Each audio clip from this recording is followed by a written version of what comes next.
Política, cultura e literatura na Amazônia. A floresta tropical amazônica, que cobre boa parte do noroeste do Brasil e se estende até a Colômbia, o Peru e outros países da América do Sul, é a maior floresta tropical do mundo, muito famosa por sua biodiversidade. Onísca, Poética do Xamanismo na Amazônia, de Pedro de Niemeyer Cesariano, ora publicado na coleção Perspectivas, examina cantos e depoimentos de xamãs, que se dedicam, por meio da linguagem poética, a dilemas tais como a morte e os ciclos vitais, a constituição do mundo e da pessoa, as relações entre visível e invisível. Em suas diversas manifestações, como por exemplo a narração de mitos, o acompanhamento dos mortos em seu destino póstumo, o trabalho da cura e das relações com espíritos, é notável a construção de uma poética da distância, dos deslocamentos e da nostalgia. São essas algumas das marcas de um mundo no qual o que se concebe como humano se estende para vastas e insuspeitas formas de relação, mediadas pelas ações e palavras dos xamãs. Lenda do Matinta Pereira. A Matinta Pereira, também conhecida como Matita Perê, é uma personagem do folclore da região norte do Brasil. É representada por uma mulher idosa e assustadora, que veste uma roupa escura e velha. De acordo com a lenda, a Matinta passa as noites e madrugadas pelas ruas, assoviando de forma estridente, amedrontando as pessoas. Um grande marco da ocupação da Amazônia foi a Revolução Industrial. A Inglaterra encontrou na floresta brasileira a borracha, também chamada na época de ouro negro, o que aumentou o número de imigrantes. Durou pouco essa exploração, porque esse produto começou a ser fortemente explorado na Ásia, interrompendo a primazia brasileira. Uma segunda chance à borracha brasileira. Na década de 1940, a borracha brasileira encontra uma segunda chance. Com a Segunda Guerra Mundial, os aliados perdem o acesso ao produto asiático, colocando o Brasil novamente na rota do comércio mundial. O país em plena expansão, os Estados Unidos tinham especial interesse na borracha brasileira. Ciente disso, o governo brasileiro firma um acordo com os americanos. Eles investem no Brasil e o governo brasileiro se encarrega de regimentar uma nova mão de obra para os seringueiros amazônicas. Então, o presidente Getúlio Vargas, em 1930 a 1940, defende a marcha ao oeste, de acordo com a historiadora Gelia de Freitas, da Universidade Federal de Campinas Grande. Getúlio é o primeiro presidente brasileiro a ver a Amazônia uma importância estratégica. Getúlio tinha uma preocupação geopolítica e via a floresta um peso importante, sobretudo, das fronteiras, diz a historiadora.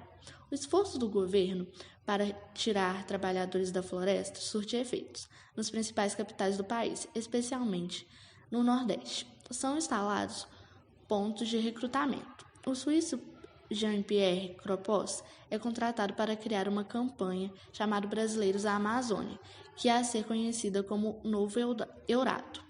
Mais uma vez, o ciclo da riqueza dura pouco. Terminando a guerra, os Estados Unidos surpreendem os investimentos e a Amazônia volta a sofrer uma decadência econômica. 1960. Integrar para não entregar. O início da ditadura também deixa suas marcas na ocupação da Amazônia. Dentro de um discurso nacionalista, os militares pregam a unificação do país. Além disso, é preciso proteger a floresta contra a internacionalização. Em 1966, o presidente Castelo Branco fala em integrar para não entregar. Também nessa época começam as grandes obras rodoviárias em direção à Amazônia. A Transamazônica é inaugurada em 1972 e 2 anos depois fica pronta Belém, Brasília. Por meio da Superintendência do Desenvolvimento da Amazônia, Sudã, o governo oferece uma série de incentivos aos interessados em produzir na região. Mas, segundo o historiador Alfredo Roman, os subsídios são direcionados aos mais favorecidos. Apesar da onda migratória, praticamente todas as terras ainda pertenciam oficialmente à União e aos Estados. Anos 1970. O perigo do desmatamento. Frank Holland e Mário Molina provam que substâncias utilizadas em aerossóis e sistemas de refrigeração destroem a camada de ozônio.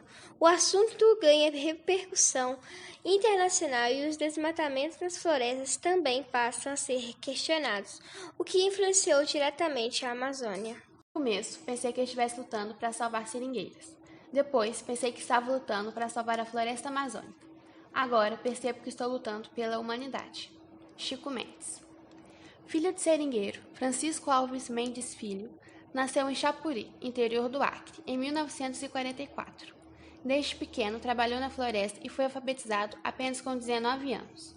Em 1975, aos 31 anos, Mendes deu início à sua atuação como sindicalista e ativista em defesa da floresta amazônica.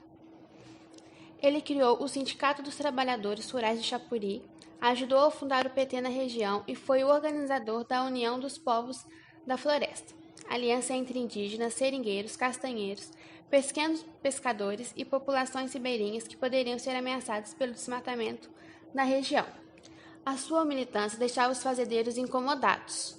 Uma de suas ações para impedir o avanço de tratores sobre as florestas, por exemplo, era o chamado empate, quando famílias inteiras, mulheres e crianças à frente, se sentavam de forma organizada próximo das máquinas e inibindo o desmate.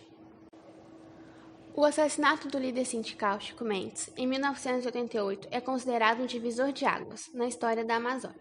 Foi a partir desse crime que o governo brasileiro passou a sofrer pressões, inclusive internacionais, a respeito de suas políticas para a Amazônia. O governo reage com algumas iniciativas, mas, segundo os historiadores, as ações são ainda pontuais e incipientes. Nos 1990, o impacto da soja, a realização das Conferências das Nações Unidas para o Meio Ambiente e o Desenvolvimento, batizada de ECO 92, coloca definitivamente a questão ambiental e a Amazônia na pauta de grandes discussões mundiais. A ideia de as florestas serem preservadas conquista o imaginário popular. Ao mesmo tempo, a soja chega à Amazônia. O grão, que desde a década de 1970 já figurava entre os principais produtos da pauta de expansão brasileira e adaptação do cerrado, e se transforma em um dos grandes vilões do desmatamento. A produção atrai uma leva de imigrantes, dessa vez do sul e do sudeste do país. Durante a década de 1990, a área total desmatada volta a dar um salto, chegando a 41 milhões de hectares. Anos 2000. Segundo o IBGE, a população da Amazônia Legal chega a 21 milhões de pessoas em 2000. Os estudos sobre os impactos humanos sobre a floresta amazônica tornam-se mais consistentes. Um estudo da ONG Mason, realizado em 2002, aponta que 47% da Amazônia está sob algum tipo de pressão humana. A pecuária passa a ser responsável pelo desmatamento de grandes áreas. Entre 1990 e 2003, o rebanho bovino da Amazônia Legal cresceu 240%, chegando a 64 milhões de cabeças. Mesmo após algumas tentativas do governo de regularizar as posses da Amazônia, estima-se que metade das propriedades tem algum tipo de irregularidade fundiária.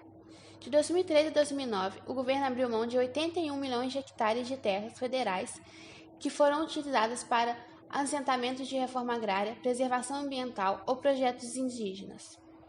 Ainda 67 milhões de hectares de terras federais continuam oficialmente sob responsabilidade da União. Em fevereiro de 2009, o presidente Luiz Inácio Lula da Silva envia ao Congresso a medida provisória 458, que prevê a transferência dessas terras. Em junho, a MP é sancionada pelo presidente e vira lei. A área desmatada da Amazônia chega a 70 milhões de hectares.